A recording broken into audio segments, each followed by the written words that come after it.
So thank you all for coming. I'm Bryant Walker Smith.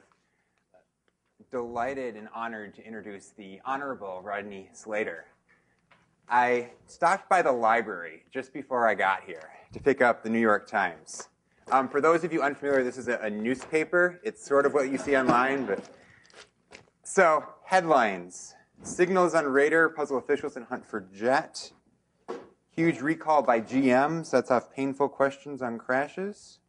And a fatal gas explosion in New York, which also, like the other two, is a transportation issue and implicates the work of the United States Department of Transportation, the federal agency that Rodney Slater led from 1997 into 2001. Now that, of course, was not Rodney's first exposure to transportation.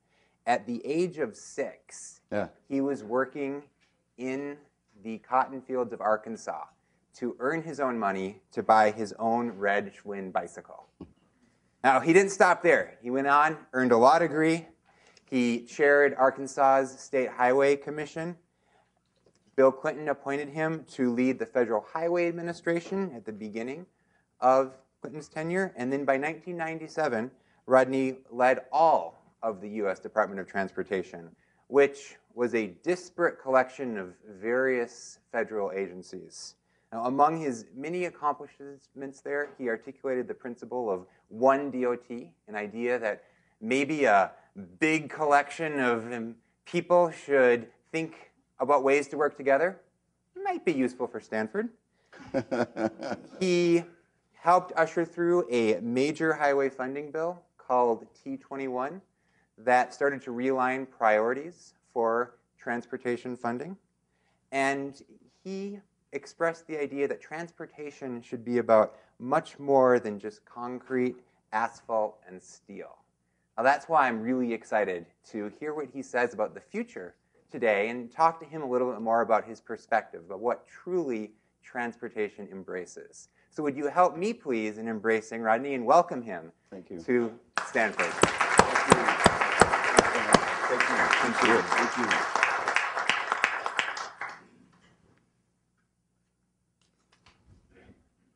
Well, first of all, thanks again for that very warm and kind and gracious introduction. And thanks to Stanford University for the opportunity to visit here today and to actually bring a few people along with me, some very, very familiar, not only with the university as a whole, but with this room. Those very familiar with what you do here. I think it's, well, I know that it's Proverbs that says, diamonds, gold, and rubies have their value, but no greater value than understanding. And that's what this university is all about, developing young and bright and energetic and capable students with ability and giving them the understanding to use that ability for the good. And so I'm very, very pleased to have the opportunity and the honor of coming before you today to just offer a few comments about the future of transportation. Let me also acknowledge Michael Palmer. Michael is the Vice President for Production Strategy at Verizon, and I was just here last week for a Verizon board meeting, and we talked about all that is going on in this region, and all that would require that a Verizon headquartered in New York City would establish an innovation center here in Silicon Valley because it means so much to what Verizon does on a daily basis. And so again, I want to thank Michael for being here, and I want to express my satisfaction for having the opportunity to visit with you today. You know, a bit over 17 years ago, on February 14th, 1997, I was sworn in as the 13th U.S. Secretary of Transportation. It was 9 days before my 42nd birthday. Now, it was a special day, yes, but we were at a special moment in time. You see, we were just 3 years shy of a new century, and we were in the first full month of the beginning of President William Jefferson Clinton's second term. The president had already used a transportation metaphor to build a bridge to the 21st century, to amplify his campaign and presidential motto, to put people first. And he used this metaphor in a very apt way so as to project a futurist vision for his administration, but also to underscore his own hoped-for legacy as an engaged, focused, and steady. If transportation is anything, it is steady. Steady Chief Executive and Commander-in-Chief. I must admit that my tenure as Secretary began in a somewhat inauspicious fashion. That fateful occasion, this day that I've mentioned, well, it involved a conference call, and it was about an impending American Airlines pilot strike. And the call briefly included the president, and it occurred during the early evening of my first day on the job. Well, there was a deafening and embarrassing silence over the course of that call. The silence followed this question, and it was posed in this way. Well, Mr. Secretary, what do you think? You should know that I waited intently, and to some later chagrin, contently, for Secretary Federico Pena, the 12th U.S. Secretary of Transportation, to answer that question. Yeah, you were there, right? In a real sense, it was in that moment that I understood clearly what Secretary Powell would say some years later when asked, when do you know that it's over? And he said, well, when you get into the backseat of the car and it doesn't move. Well, on this particular day, I had not realized, but I was in the car and it was moving, and it was moving quite fast. And in some respects, a little fast for me. So with all humility, I realized that I had some catching up to do. And so over the next 47 months, 1,437 days, 204 weekends, up to and including my last day on the job, we never hit the pause button. And we've moved forward so as to marshal the considerable resources of the 100,000 strong U.S. Department of Transportation. Now, reflecting on the leadership of President Clinton and Vice President Gore, and in partnership with other departments and agencies across the administration and with all of our stakeholders, we first styled and branded ourselves as a visionary and vigilant U.S. Department of Transportation, committed to leading the way to transportation excellence in the 21st century, a new century. We committed ourselves, as was noted, to work as one DOT. And this freed us, to some extent, to try to best harness the individual modes and their collective strengths for the benefit of the American people. You know, the Federal Aviation Administration, the Federal Highway Administration, which I had led, the Federal Transit Administration, we sought to just bring them together to the degree we could as one. We ventured so as to operate as an integrated, synchronized, and holistic force. And we were willing to fathom that if we truly committed ourselves to the cherished responsibility of giving ourselves totally to the benefit of those whom we had the privilege to serve, then we could not only help President Clinton and Vice President Gore put the American people first and build that bridge to the 21st century, but we could literally make our work a joy and not a job. President Clinton, during his 1998 State of the Union address, uttered these words: "We have pursued a new strategy for prosperity. Fiscal discipline to cut interest rates and to spur growth, investment in education and skills, in science and technology, and transportation, to prepare our people for a new economy and new markets for American goods and workers. And to what end was our work as it relates to U.S. competitiveness? The longest economic expansion in U.S. history, 22 or 23 million new jobs. The largest decrease in income inequality for decades. The safest and most efficient transportation system in the world. And as it relates to safety, our North Star, by which we were guided and willing to be judged. Highway-related deaths and injuries fell to all-time lows. Seatbelt use across the country was at an all-time high, and the percentage of alcohol-related highway fatalities sharply reduced to record lows. Specific legislation included, as was mentioned, the Transportation Efficiency Act for the 21st century, the Wendell Ford Aviation Investment Act for the 21st century, and various innovative financing techniques, including what are now called public-private partnerships and other innovative funding techniques of all sorts. Innovative projects included some that I'll mention just in Northern and Southern California initially. Intermodal connection projects like the BART train service to the San Francisco International Airport. The wise, though somewhat controversial, decision not to rebuild the obtrusive and divisive and architecturally challenged Embarcadero Freeway. After the Loma Prieta earthquake in 1989, thus restoring what once was and now is yet again one of the most beautiful vistas on earth. One that you take for granted possibly every day, but one of the most beautiful vistas on earth.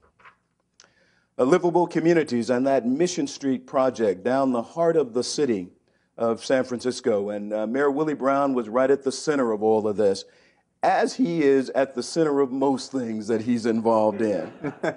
A dear, dear friend. And then Southern California, just mentioned the Alameda Corridor project, which effectively connected two major ports, the Port of LA, the Port of Long Beach, and actually traversed through 17 communities, and doing that in a way that would actually lift those communities and take away some of the congestion. And then the timely reconstruction of the freeways there after the North Ridge earthquake.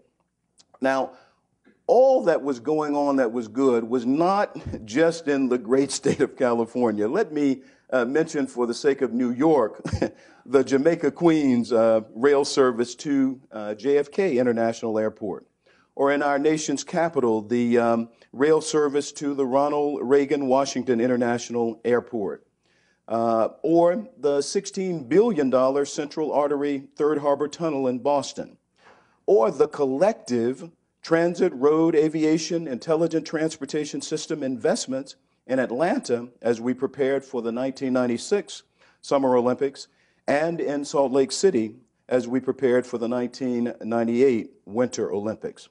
Collectively, and this is the point I really want to make, collectively, these visionary pieces of policy legislation, the record level investment and the innovative funding techniques, and the innovative projects themselves produced or started to begin to produce and to make real our shared vision of a transportation system for the 21st century.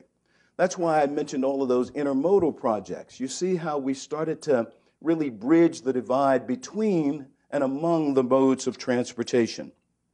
Now, this system would be, out of necessity, international in its reach, intermodal in its form, intelligent in its character, and inclusive in its service.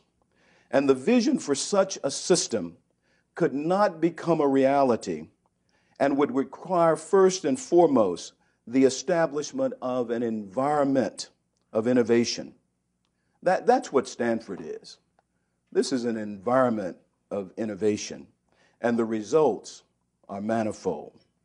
Now, there would also need to be this understanding of the changing face of transportation and a new policy architecture for transportation decision-making. Let me just offer a couple of other comments about this system that we were trying to create. First, to be equal to the limitless opportunities and the untold challenges ahead, this world-class transportation system for the 21st century, yes, would have to be international in its reach, but for what reason? To give us access to destinations and markets around the world.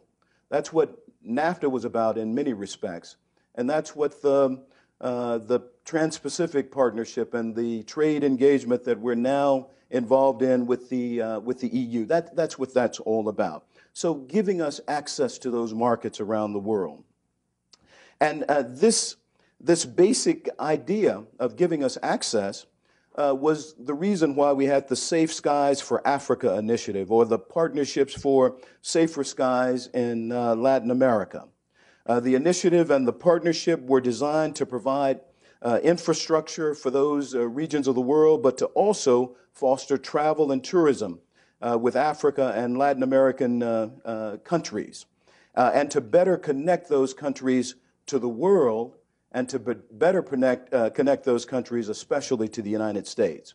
Secondly, we sought to give travelers and shippers an opportunity to enjoy a seamless and powerful multimodal transportation network and system. Because we believe that working together, this transportation system of the 21st century would have to become more intermodal in its form. In some areas of Europe, you can already purchase a single ticket that allows you to travel on a combination air and rail and ferry service. Now, we have very few of those opportunities here in the U.S., although I know that you've got a little, is it a chip card or something, here in this area that's beginning to take off. So that's what we're talking about. You can buy a ticket to fly Delta, but you can also, once you get to Washington, D.C., take the Metro or take Amtrak or whatever. They're doing this in Europe. We need to try to do this here in the U.S. Thirdly, the transportation system of the 21st century would become intelligent in its character. And that's really where I'm going to focus the remainder, principally, of my remarks, if I may. And how do you do that? You harness the awesome power of technology, and you marry that with transportation, and you improve the capability, the resilience, the efficiency of transportation across the various modes. And that's exactly what we've been able to do by harnessing technology and marrying that with transportation. And then fourthly, this system of the future must be inclusive in its service, leaving no one behind. As a result of transportation policy and a trip to the Far East, I saw in Japan the great emphasis that was placed on providing services to the disabled. Well, I want you to know that we have that same kind of commitment here in the U.S., and I was so pleased that we made every effort to provide curb cuts that are not only good for the disabled, they're good for those of us who are aging. Those of us who are aging, come on, I know that they're good for all of us. And that's just one example. And here I want to mention the name of a person who was just a jewel in this regard. His name was Michael Winter. You know, it may not be a person that you would know, but Michael came from this state. He spent a lot of time at Berkeley. He was involved in their independent living program, and he brought all of that to Washington, D.C. And not only did he serve the president well, meaning President Clinton, but he stayed on with Norm Mineta, who, as you know, came there to take the baton when I passed it on as Secretary of Transportation. And Norm kept Michael, and they continue to do great work when it comes to the servicing the disabled. And so all of these components, and better yet, imperatives of a 21st century transportation system, again, in order to come about, in order to be nurtured, you have to have this environment. You have to have this environment of innovation. And so we worked hard to bring that into being. Now, the world as a whole needs a new and a more integrated approach to transportation policy and cooperation when it comes to transportation planning, design, and construction.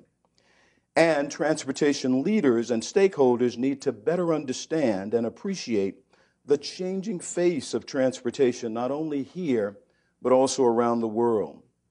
President Clinton noted during this period that as we stand at the dawn of the 21st century, we recognize that the world is growing increasingly interconnected and that the futures of nations are inextricably linked. And this is nowhere apparent than in our transportation systems. Now, this is his language, not mine, which every day moves millions of people, products, and resources within and across borders and around the globe. However, with this growth comes the need for international cooperation to ensure that our transportation systems are safe and efficient and that all nations across the globe have access to the advances of transportation technology and practices. Now, again, I want to conclude with something that we did in the last years of our tenure because we were able to pass significant legislation in the early years. I want to talk about this changing face of transportation and policy architecture, and I'll cut that short. But one thing that I'd like to do that I'd like to just deal with in a little detail, and that's this intelligent in its character. Because I don't think that there is any place in the world that I could be right now and take on this issue that would have more relevance, that would have more opportunity to impact the question than this region. I'm talking about of the United States, I'm talking about of the world.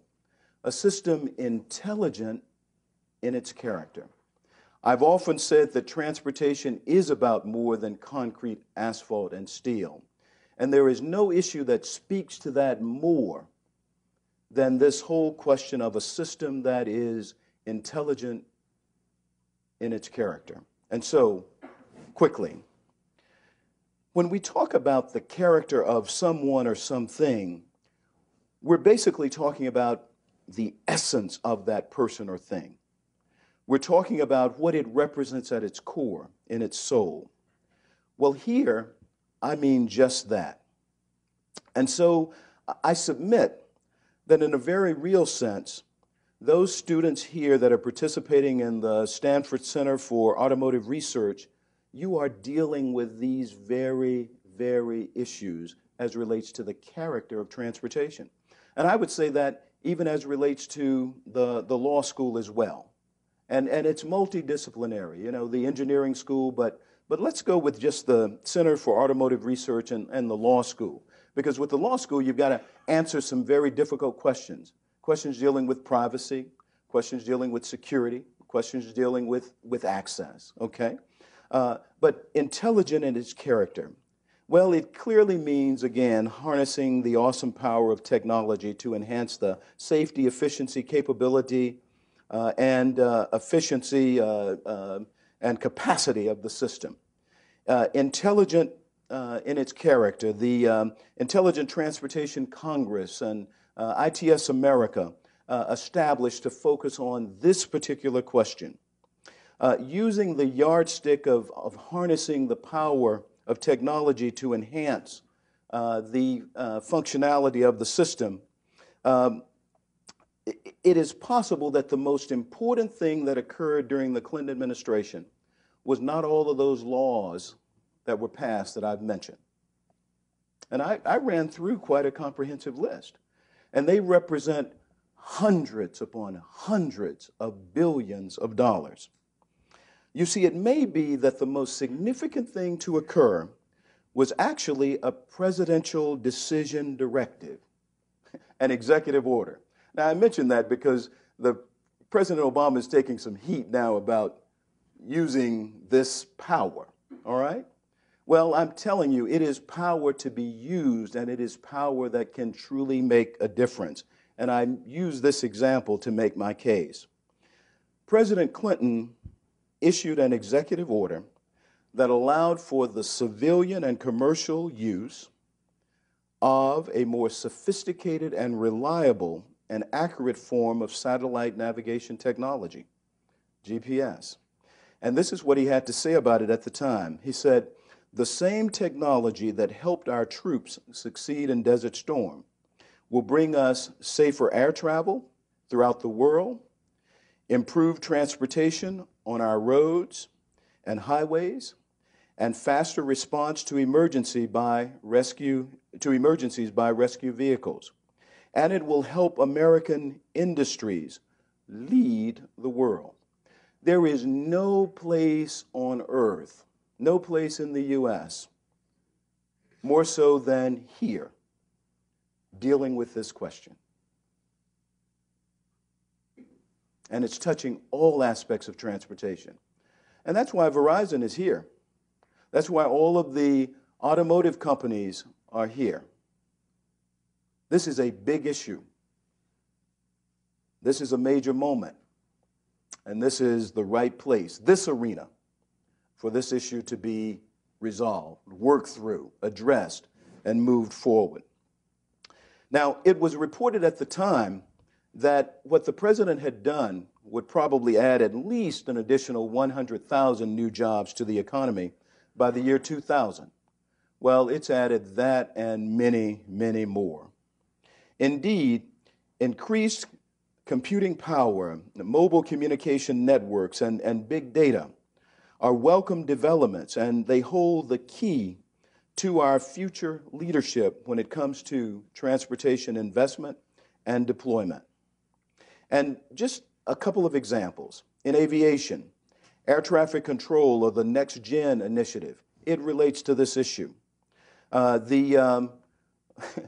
they're out there, these flying cars and delivery drones, and possibly ultimately this Hyperloop technology that's envisioned by Elon Musk.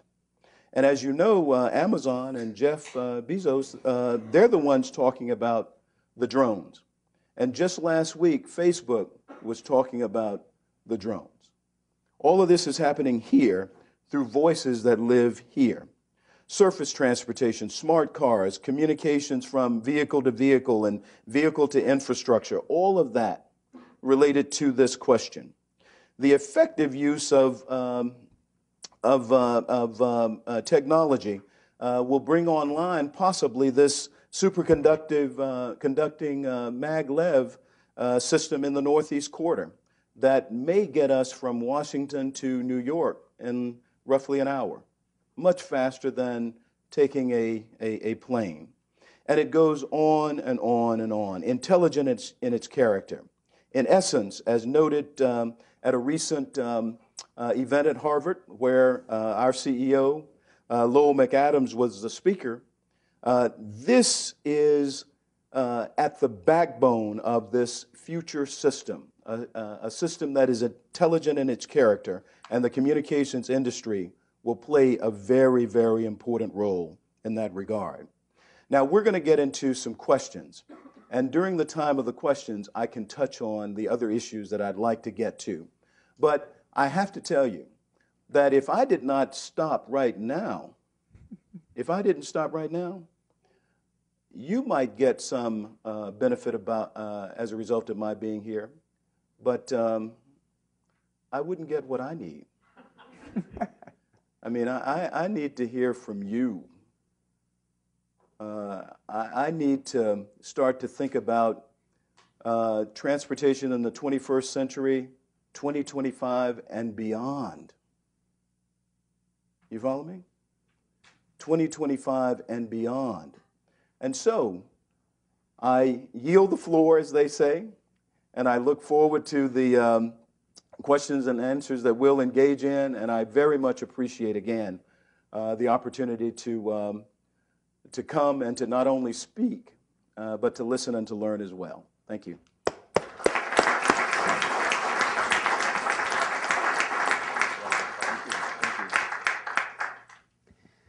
goodness. So you were making me pretty nostalgic for the 90s, and then I realized you didn't have Facebook. And I was like, well, okay. Yeah. But also very hopeful of the future. Exactly. So I will quote you for the next segment of this and say, well, Mr. Slater, what do you think? So let's get to that. Well, I'm awake, and I'm not waiting on Secretary Pena to respond. I'll be ready. Wonderful. By the way, you all did. Some of you didn't catch that. That was very good, and I'm glad that I don't blush. I caught it. It was a good. Well, I came here to listen, and I'm delighted that you're doing both, listening and talking. So you touched on quite a bit the power of this area, this time, Silicon Valley.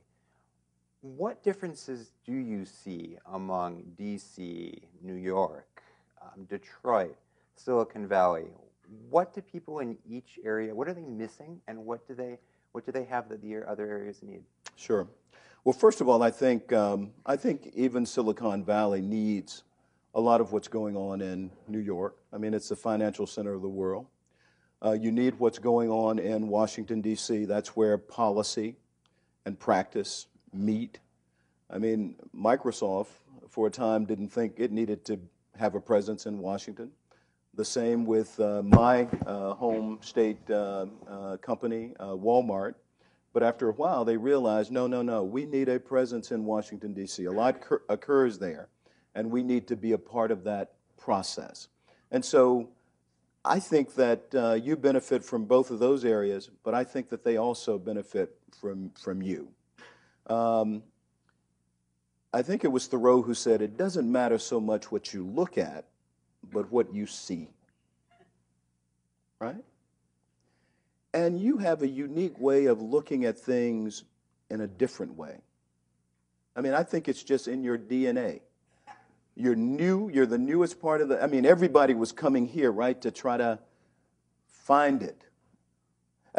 Actually, some people have argued that if we were settled on the West Coast, we probably never would have discovered the East Coast.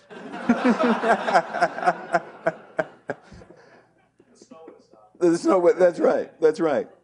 And by the way, my mighty Mississippi may have had something to do with it as well. You know that God actually scooped mud from the Mississippi to make man.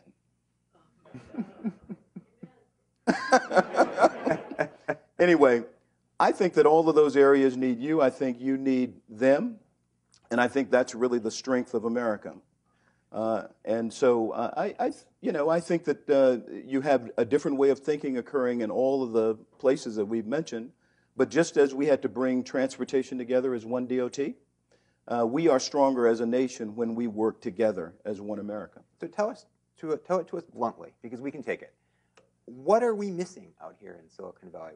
What view, what perspective do we not have that maybe we need in this broader transportation realm? To give you an example, you said transportation is steady. Well, the innovation cycle in the South Bay is anything but steady. Mm-hmm. You know, that's interesting. Let me say it this way. This is kind of interesting. My daughter, I told her where I was going to be today, and I said, it's very close to the bookstore. I mean, to the bookstore. Mm-hmm. And she said, oh, I remember the bookstore. It's so beautiful, and that campus is so beautiful. All right? But she did not want to come initially because she thought it was so beautiful that she might not be able to be as focused. Plus, we were in Washington, and I don't think she wanted to be as far away from home. Now, after some winters in Boston, she's ready to come this way. So my position on that is this, that I think that in life we go through stages. And I think that, you know, there's something about the harshness of winter that steals us. There's something about the warmth of summer that awakens us. All right? And so I think you get both of those again when you're looking at us as a collective. And I think that there are things that, you know, if you are awakened, then you just have to remember that sometimes you have to go to sleep. You know, you have to have both sides of that coin. And so I think it's just not only working on your strengths from where you stand, but also grappling with what may be weaknesses. I can tell you, though, that I think that the way we're marrying your sort of technological and software kind of capability with the hardness of manufacturing, say, in the Midwest, I think that that's giving new birth to industries that would die otherwise. You know, one of our most significant initiatives, I think, in the administration was the Partnership for a New Generation Vehicle.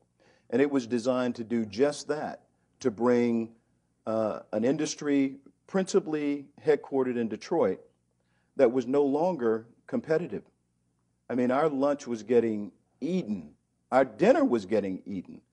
Our breakfast was getting eaten. And we needed to just shock our industry into coming forth with better design, better quality vehicles, and they did. And they did as a result of this sort of partnership. And so, you know, I think we have to work on our strengths, but we also have to work on our weaknesses. And by the way, I don't have a problem with pain. Pain makes you humble.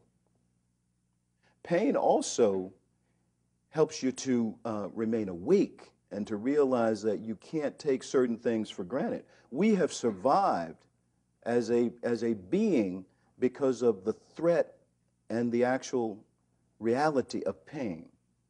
There is a benefit when things don't go your way, all right?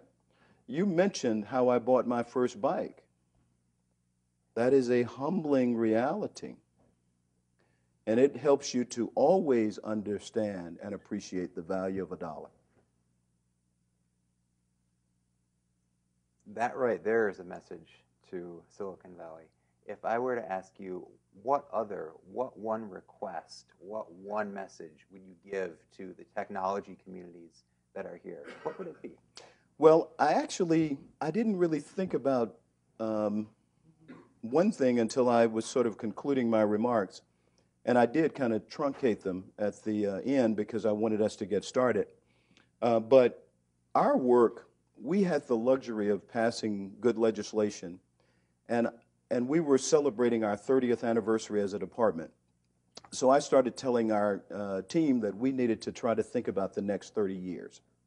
Now, part of this was because I was a relatively young secretary, and I needed to galvanize not only the young members of the department, but I needed to awaken the juices of the older members of the department. So thinking about 30 years out was a benefit to us. Well, everybody was a little skeptical about doing that because they said if we do that, we open ourselves to the judgment of others. You know, if we say that we think something is going to happen over the next 25 years and it doesn't, then, you know, people are already saying that government will mess up a one-car parade. They're already saying that bureaucrats really don't deserve, you know, their salaries or their positions. They're saying that government is the problem. We can't afford to make mistakes. Well, you don't progress unless you are willing to step beyond your comfort zone. So, long story short, I found out that actually in 1975, there was a report that was done that covered the years from 75 to 2000 that I didn't even know about, and I'm the Secretary of Transportation.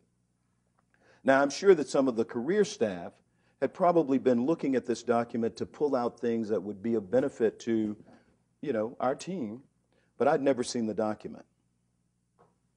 And so I said, look, let's look at that document in the most positive light. And then let's put together our own document and hope that someone will be as generous to us. So my ask of you is, I think it's time to think beyond 2025. That's what I sort of thought about. You can help us answer that question about what happens beyond 2025. Because if you read our document, the subject area that deals with technology, it's almost like you're reading it from today. Now, I don't mean to suggest that we got everything right, but we were talking about communications and transportation coming together and the power of that. We actually said that the communications industry, which was about, I think, about $300 billion at the time, would actually come to almost dominate the transportation industry. And if you think about it, it's there. It's an equal partnership, to be sure. So, but something happens after that. So who's thinking about that? And if we're going to lead in the years to come, someone needs to be doing that somewhere. I can't think of a better place than here. So let's take one example of that predicting or maybe even shaping the future. Mm-hmm. So just over 20 years ago, you became administrator of the Federal Highway Administration. And you gave one of your mini speeches, and you lauded the start of the National I know where Automated this is Highway going. System Consortium. Okay, go on. So, what did I say? well, you said a lot of really inspiring things, and they were. So this was in a system that was designed, a research program to lead one conception of automation, one conception of highway automation, okay. An infrastructure-dependent one, a government-driven one with highways with dedicated facilities that would have automated vehicles. Oh, yes, yes. Now, this blossomed for a while under the federal government, and then it abruptly shut down. Mm-hmm. So what lessons can we draw from an experience like the Highway System Research Program? Okay. Well, actually, the new program, for a while, it morphed into what was called RISPA. And that was research, and I don't know the actual, but now it's actually a part of the Office of the Secretary. This has just occurred. And that's okay, that's good. Because it takes all of that staff, it brings it into the Office of the Secretary, and it really allows him to be a major player on these issues that I was talking about. When I became Secretary, I basically had to rely on, and he has to do this as well, he has to rely on galvanizing the modes. The power, the raw power of the Department of Transportation is actually in the modes. Okay, that's why. By which you mean the yes. individual sub-agencies of the DOT. Exactly.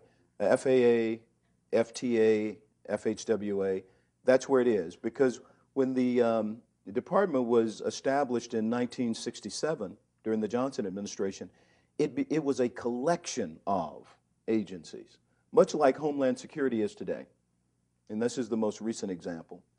And so with the FAA, I mentioned 100,000 employees. The FAA has 52,000 employees.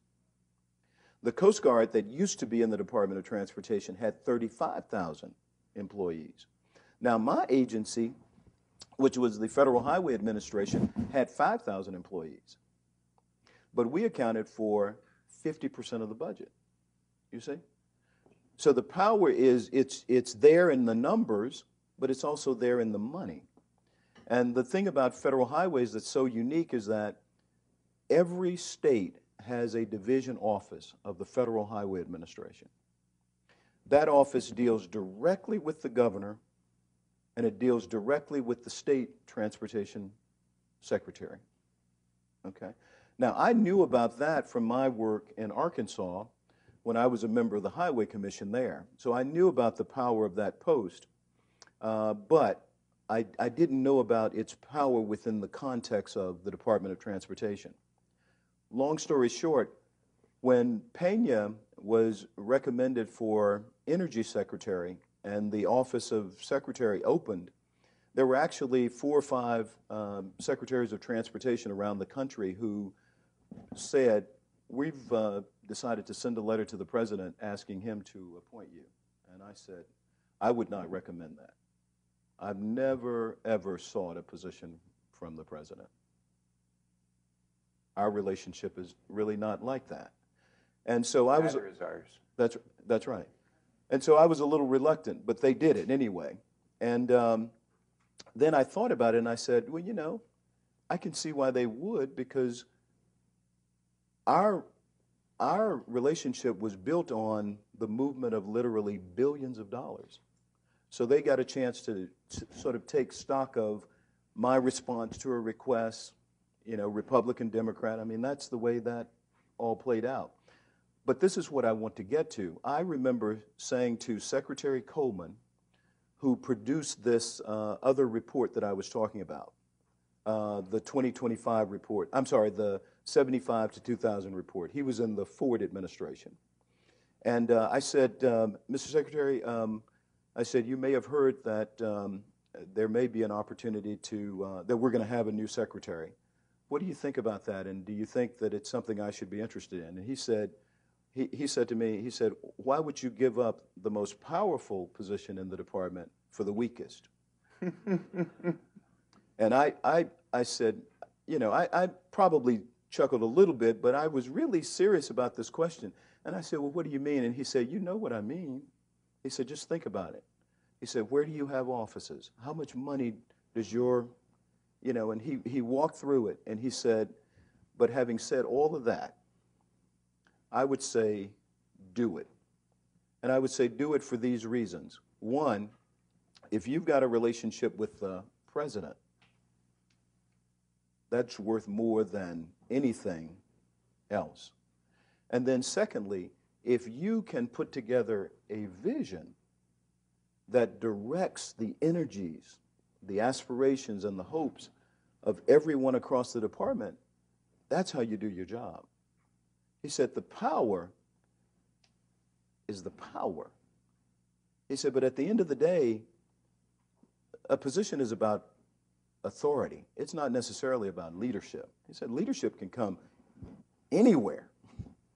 And he said, if you can help to put together this vision and get others to help you do it, then that's how you perform your task. And I had not thought about any of that, not in that way. And it was most beneficial. And so that's how I started to think about one DOT, visionary and vigilant Department of Transportation, all of that stuff, concrete transportation about more than concrete, asphalt, and steel. I mean, that's how all of that occurred. And then one last comment, and I'll close it. I remember I tried to do like everyone else with a White House staff, and that is try to get your department mentioned in the State of the Union. Right? That's the coin of the realm. That's when the people in your department know that you have arrived and that their person can deliver for them. I mean, at the end of the day, that's what they want, all right? And so I tried and I tried.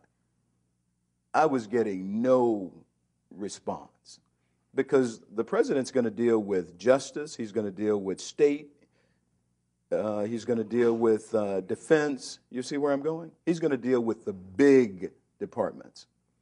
And, you know, you're concrete, asphalt, and steel. I mean, we're going to take care of you, but I'm not going to talk a lot about you. And so I was negotiating back and forth with Erskine Bowles. Erskine was the deputy chief of staff then, I believe. Anyway, Erskine finally came back to me and he said, I'll tell you what. He said, number one, he said, you got to stop calling me. He said, I've got other things to do. He said, but I'm trying to accommodate you, you know. And he said, I've got this paragraph. I read that paragraph today where he said, the president is going to say that over the last 4 or 5 years, he's taken a new strategy for prosperity. You remember that? Mm-hmm. And he said, investment in education and training and technology and transportation. He said, that's all you're going to get. And I remember hanging up and I said, I can live with that. You know, number one, it happens within the first 2 or 3 paragraphs of the State of the Union. This is up top, all right? And then, you know, he mentions a bridge to the 21st century. I can go with that. And but this is what we did afterwards. We took his speech and we put it on the left side of the page. And then we took our programs and we put those on the right side of the page. And you know, President Clinton, he's going to speak a good hour and be interesting. Now, I'm not there yet, but anyway, he had all of this language, beautiful language on his side of the page. And when we first started, we had very little on our side of the page. But we continued to work at it, and we said, if it's about more than concrete, asphalt, and steel, what is it about? And this is the example that I want to give you, because it gave us the rest. The president talked about changing the welfare system, and he talked about welfare to work, right? That's transportation. We are the two between welfare and work. Everything is transportation. We are the tie that binds. And we've started to fill in our side of the ledger. That's really where I want to go. You can connect transportation to just about anything. So let's connect transportation to just about anything. Anyone who's interested in asking questions, please queue at the 2 microphones up at front. While that's happening, I want to loop back to the Automated Highway System Research Program, because I think it's interesting, particularly in the themes that you talked about. Right. So this was a program that was launched federally, funded for several years, reached a stage of some technological viability, and then lost federal funding and withered. Right. Some of the lessons that people took from that was, A, innovation can't depend on infrastructure. B, innovation can't depend on public goods. And C, innovation can't depend on government. That's probably true. I think innovation has to depend on individuals. I don't think that you can, I think you may get help from time to time from your government. You may get help from time to time from a wonderful company that you're fortunate enough to work with. But ultimately, innovation comes from individuals. I think Jefferson knew that. I think that's why you get this whole issue of pursuit of happiness. Innovation is about rebirth. It's about tomorrow. Our theme song in the campaign was "Don't Stop Thinking About Tomorrow." That's innovation. And so I think it has to be here with each and every one of us. And I think we can do it without being disrespectful of one another, because to be innovative, you have to talk about how something that is just not enough. It doesn't mean that it's bad. It doesn't mean that it has no value. It just means that it can be enhanced. It can be improved. So I think that ultimately it just has to be with each and every one of us. Please. Thank you so much for coming and speaking today. Your talk brought up a lot of different questions. The main one that I have, I'm currently an undergraduate student here at Stanford, and I'm entering the urban planning and transportation planning field. And a big thing that I notice a lot of times is that people's transportation patterns are largely influenced from the land use surrounding the area of where they're trying to go. So what kinds of innovations are being done right now in the Department of Transportation to link those two departments together and to really start the conversation of talking about urban planning and transportation planning at the same time, instead of thinking of them as disconnected Point things? well taken. Well taken. Now, what's your name? Mayan? Mayan. Yeah. What year? I'm a senior. Senior. Oh, well, you. All right. You're about to get through. All right. Well, Mayan, let me just say this. There is actually a paragraph in my speech that deals with a thought about transit actually becoming almost the dominant transportation influencer in the years to come.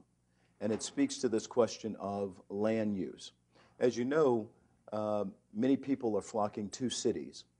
So with that occurring, you've got to figure out how you move those people within the cities.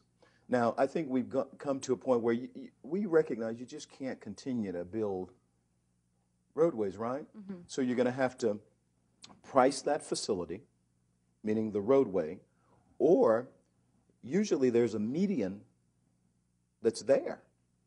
And if you run transit down that, you see, you can start to answer that question. So I think transit is really going to have a major play in the years to come. Now, I mentioned the Mission Project. That is a livable communities project that's principally built around the trolley cars. Yeah.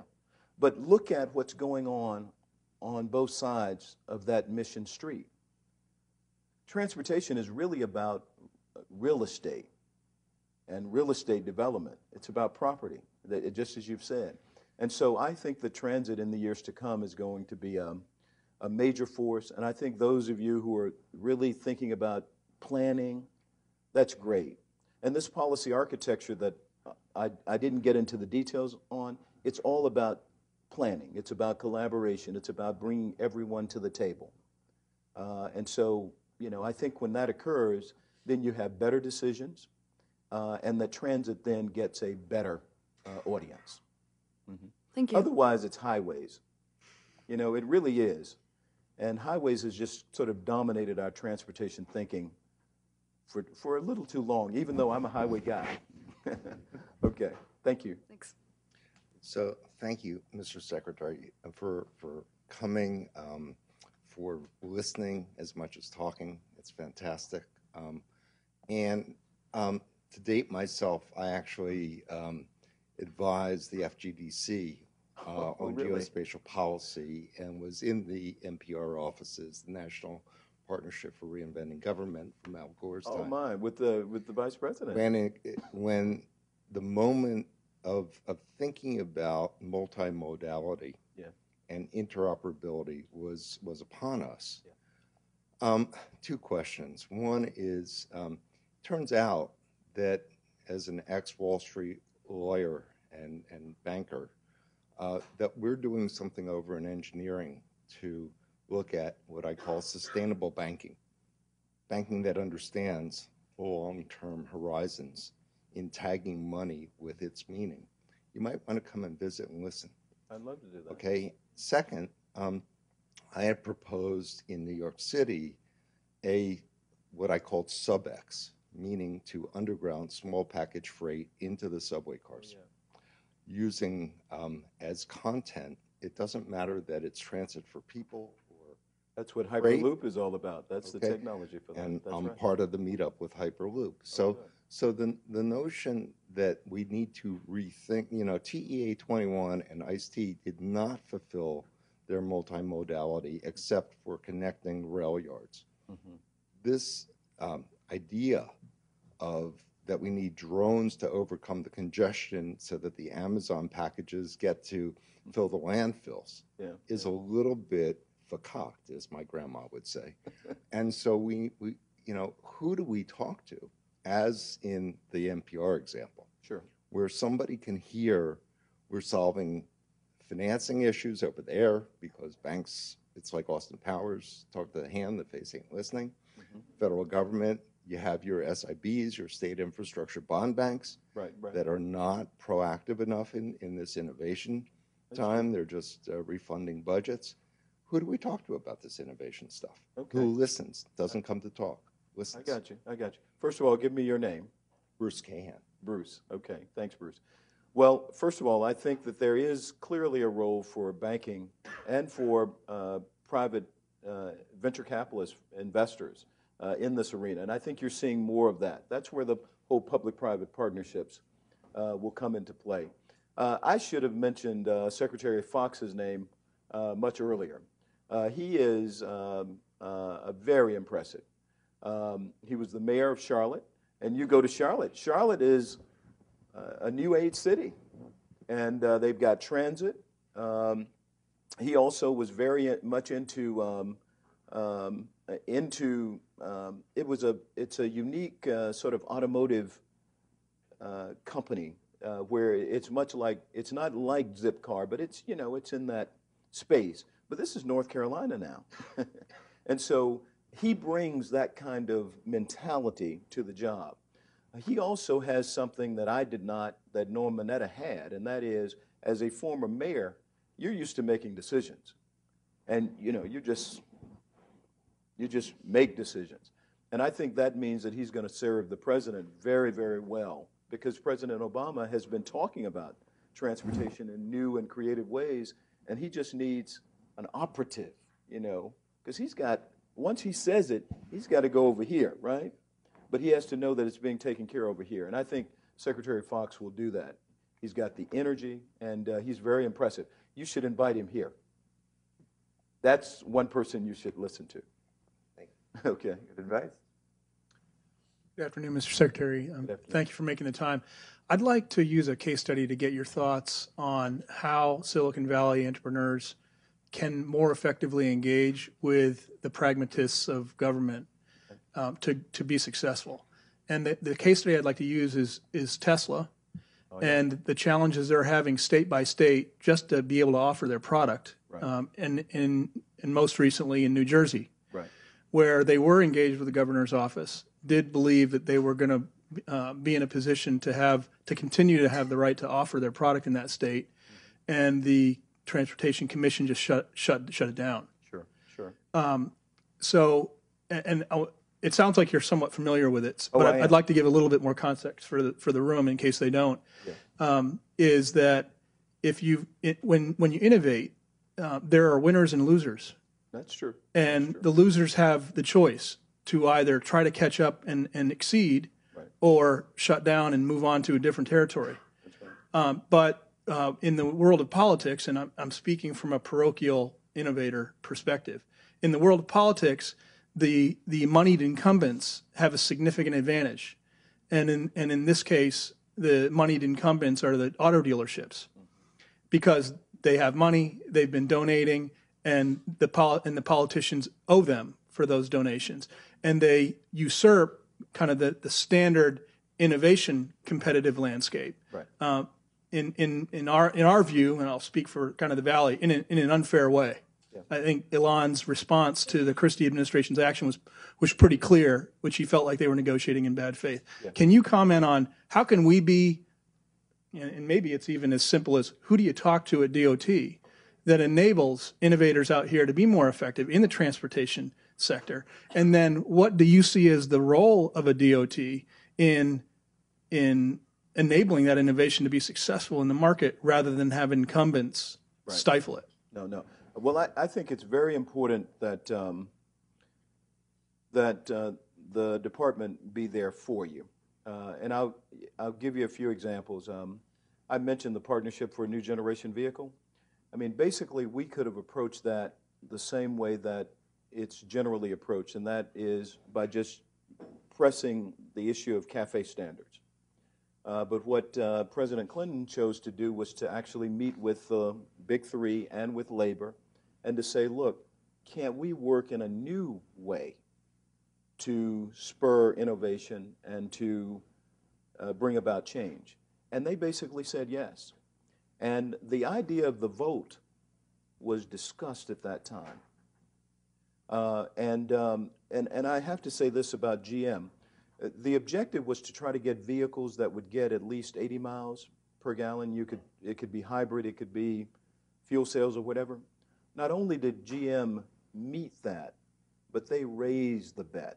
They actually unveiled a vehicle that was getting 108 miles per gallon. Okay, so now I think that there are ways that you can work even with the incumbents. That's really where I'm going. Now, when you've got an insurgent, that insurgent needs a little more protection from government. Our example was with the airlines. I mean, that's where we had the opportunity to just create more competition. And JetBlue was, to me, JetBlue was the Tesla of the industry. And basically, we gave JetBlue slots and, I mean, any number of things to just get up to run. Now, that was, in one sense, picking a winner. But it wasn't necessarily making losers of the others in the industry, because we were trying to help a low-cost carrier come into the main to bring about greater competition. I think government can do that. Now, there are clashes there. And I mentioned Jefferson a few minutes ago. I should have mentioned Hamilton. I mean, they were dealing with these issues from the very beginning. And they were both stout advocates for their positions and fascinatingly intellectual and engaged. And they were good for each other. You know, sometimes we think that the person who is the best for us is the friend. No, sometimes the adversary, the rival, can be the best for you, because that person keeps you up and trying and working. And I think Tesla and I think Elon, they've got everyone, they're awake now, meaning the industry, and they're trying to figure out how they deal with this insurgent. And I think the most successful, will be those who will sort of embrace this energy and try to figure out how they become more effective as automotive suppliers, manufacturers themselves. So, you know, I think it all works out. Now, going back to New Jersey, I like Governor Christie. I think he's a straight shooter. I think it's a matter there of just continuing to engage him. You did say that it was the Highway or Transportation Commission, right? Now, I don't know the details in the state of New Jersey, but generally those individuals are appointed by the governor. All right, I know that was the case in Arkansas. So if they were appointed by the governor, to me, it's a matter of then visiting with the governor saying, Governor, this is the decision we got from your, and is this what you believe? And, you know, if it is, then let us try to make the case that you may want to think about it differently. Because if it is, we're going to take this to Andrew Cuomo in New York, you know, and it may just continue to make New York much more of a shadow for New Jersey. I mean, there are ways to kind of, and Christie, you know, again, he's the kind of guy who says, I believe, look, just like we rebuilt the boardwalk, if I've got a good partner here with you, just like I had with President Obama, we're going to work together. I mean, I wouldn't give up on Governor Christie just because an agency or a commission has said something. I'd just sharpen the case, and I'd go right back to him. Thank you. Mm-hmm. Mr. Secretary, you mentioned Hyperloop, which has captured a lot of imaginations. Is there a path forward? What would the politics and the financing to actually get that done involve? Well, number one, it's gotten a lot of attention. You know, I think most creativity generally occurs outside of government, although some of it does in government. So I think just the discussion, and I think if we can keep the discussion going, you know, who knows what happens ultimately. Now, I did mention superconducting maglev. That's not Hyperloop. But that's a lot better than the high-speed rail that we're talking about right now. And it's the most advanced form of surface transportation that's being discussed in reality. You know, that's not just a concept. And so they took note of the discussion of Hyperloop and said, if we're going to move, we need to move now. Because if we get to a point where we're overtaken in the minds of you know, those who want to do something different, want to do something new, then we don't get the kind of attention we need and deserve. So I think having these issues discussed, they may be early in the process. It may be something that doesn't take root for many, many years. But it's important to have them discussed. So I applaud Elon for that. By the way, I should tell you by way of disclosure, we represent SpaceX. We don't represent Tesla, but our law firm represents SpaceX. And there's as much of a breakthrough there as Tesla on the surface side. I mean, it's amazing what they're doing. And they're working in partnership, by the way, with NASA. And, you know, they've gotten the attention of Lockheed and a few others in that process. In closing, I want to ask you, take one of these issues, whether it's efficiency or high-speed rail or Hyperloop or whatever you're interested in, automation, and tell me what ideally should the policy toward that issue be? Second, what is an actual feasible policy that politically could happen in that area? And third, what do you think is actually likely to happen? Let me see how I want to approach that. Well, I believe, I don't want to go out too far, so let me not, I think that the whole Hyperloop issue, I think that that's out there. But I really think that this superconducting maglev is closer. I didn't mention this, but we actually introduced the Acela service.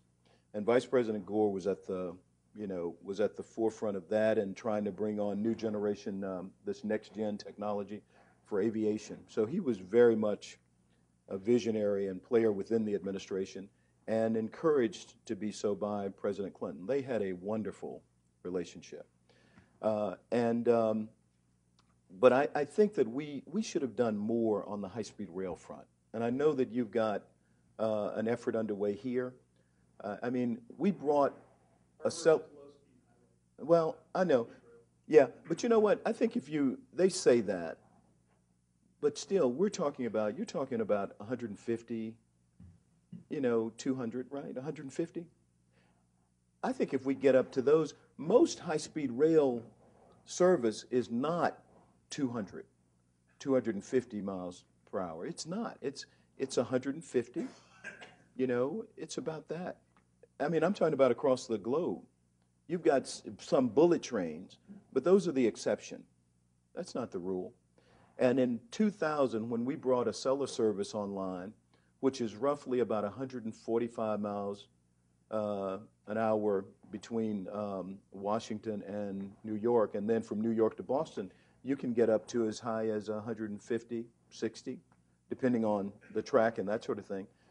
That was good, but we just haven't done anything since then, you see? And that's really good when you're sharing track with the freight railroads. Most of these bullet trains are built on separate track. And we just, we're a little more mature country in that regard, meaning we built up a lot of our real estate, so we don't have, just the flat surface.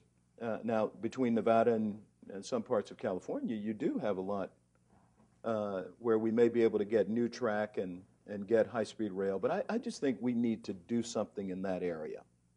And I think it's short-term enough that we should be able to get the Congress to respond. I think you've got great senators here, and I think Senator Boxer in particular did a super job in getting the transportation bill passed recently.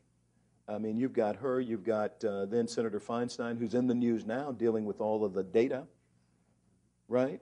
And this is where the two meet here with technology and the intelligent transportation system.